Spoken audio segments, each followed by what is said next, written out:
In 1979, the threats we faced were the Soviet Union, the socialism of 1970s liberals, and the predatory deviancy of cultural elites. Reagan defeated these beasts by ignoring their tentacles and striking instead at their hearts.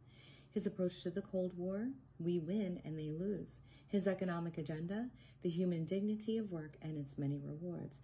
His platform in the culture wars, the community of values embodied in these words: family, work, neighborhood, peace, and freedom. This book and Project 2025 as a whole will arm the next conservative president with the same kind of strategic clarity, but for a new age. Promise number 1. Restore the family as the centerpiece of American life and protect our children. The next conservative president must get to work pursuing the true priority of politics, the well-being of the American family. In many ways, the entire point of centralizing political power is to subvert the family. Its purpose is to replace people's natural loves and loyalties with unnatural ones. You see this in the popular left-wing aphorism, government is simply the name we give to the things we choose to do together. But in real life, most of the things people do together have nothing to do with government. These are the mediating institutions that serve as the building blocks of any healthy society: marriage, family, work, church, school, volunteering. The name real people give to the things we do together is community, not government. Our lives are full of interwoven, overlapping communities, and our individual and collective happiness depends upon them. But the most important community in each of our lives and the life of the nation is the family. Today, the American family is in crisis. 40% of all children are born to unmarried mothers, including more than 70% of Black children. There is no government program that can replace the hole in a child's soul cut out by the absence of a father. Fatherlessness is one of the principal sources of American poverty, crime, mental illness, teen suicide, substance abuse, rejection of the church, and high school dropouts. So many of the problems government programs are designed to solve but can't are ultimately problems created by the crisis of marriage and the family. The world has never seen a thriving, healthy, free, and prosperous society where most children grow up without their married parents. If current trends continue, we are heading towards social implosion. Furthermore, the next conservative president must understand that using government alone to respond to symptoms of the family crisis is a dead end. Federal power must instead be wielded to reverse the crisis and rescue America's kids from familial breakdown. The conservative promise includes dozens of specific policies to accomplish this existential task. Some are obvious and long-standing goals, like eliminating marriage penalties in federal welfare programs and the tax code, and installing work requirements for food stamps. But we must go further. It's time for policymakers to elevate family authority, formation, and cohesion as their top priority, and even use government power, including through the tax code, to restore the American family. Today, the left is threatening the tax-exempt status of churches and charities that reject woke progressivism. They will soon turn to Christian schools and clubs with the next totalitarian intent. The next conservative president must make the institutions of American civil society hard targets for woke culture warriors. This starts with deleting the terms sexual orientation and gender identity, SOGI, diversity, equity, and inclusion, DEI, gender equality, gender equity, gender awareness, gender sensitive, abortion, reproductive health, reproductive rights, and any other term used to deprive Americans of their First Amendment rights out of every federal rule, agency regulation, contract, grant, regulation, and a piece of legislation that exists. Pornography manifested today in the omnipresent propagation of transgender ideology and sexualization of children, for instance, is not a political Gordian knot inextricably binding up disparate claims about free speech, property rights, sexual liberation, and child welfare. It has no claim to First Amendment protection.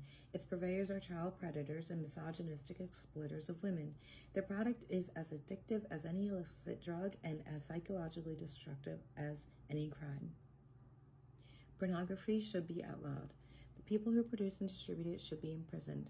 Educators and public librarians who purvey it should be classed as registered sex offenders, and telecommunications and technology firms that facilitate its spread should be shuttered. In our schools, the question of parental authority over their children's education is a simple one. Schools serve parents, not the other way around. That is, of course, the best argument for universal school choice, a goal all conservatives and conservative presidents must pursue. But even before we achieve that long-term goal, parents' rights as their children's primary educators should be non-negotiable in American schools. States, cities, and counties, school boards, union bosses, principals, and teachers who disagree should be immediately cut off from federal funds. The noxious tenets of critical race theory and gender ideology should be excised from curricula in every public school in the country. These theories poison our children, who are being taught on the one hand to affirm that the color of their skin fundamentally determines their identity and even their moral status, while on the other they are taught to deny the very creatureliness that inheres in being human and consists in accepting the giveness of our nature as men or women. Allowing parents or physicians to reassign the sex of a minor is child abuse and must end. For public institutions to use taxpayer dollars to declare the superiority or inferiority of certain races, sexes, and religions is a violation of the Constitution and civil rights law and cannot be tolerated by any government anywhere in the country. But the pro-family promises expressed in this book and central to the next conservative president's agenda must go much further than the traditional narrow definition of family issues. Every threat to family stability must be confronted. This resolve should color each of our policies. Consider our big approach to big tech. The worst of these companies prey on children like drug dealers to get them addicted to their mobile apps. Many Silicon Valley executives famously don't let their own kids have smartphones. They nevertheless make billions of dollars addicting other people's children to theirs.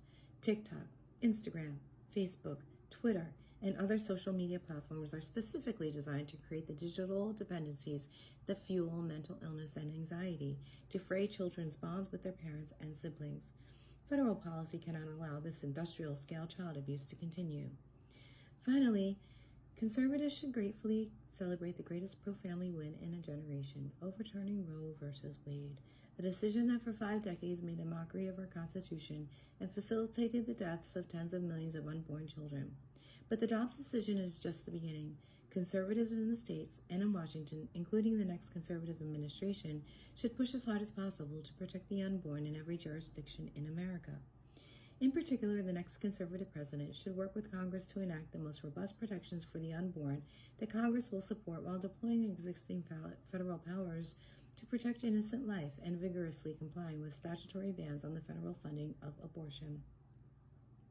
Conservatives should ardently pursue those pro-life and pro-family policies while recognizing the many women who find themselves in immensely difficult and often tragic situations and the heroism of every choice to become a mother. Alternative options to abortion, especially adoption, should receive federal and state support. In summary, the next president has a moral responsibility to lead the nation in restoring a culture of life in America again.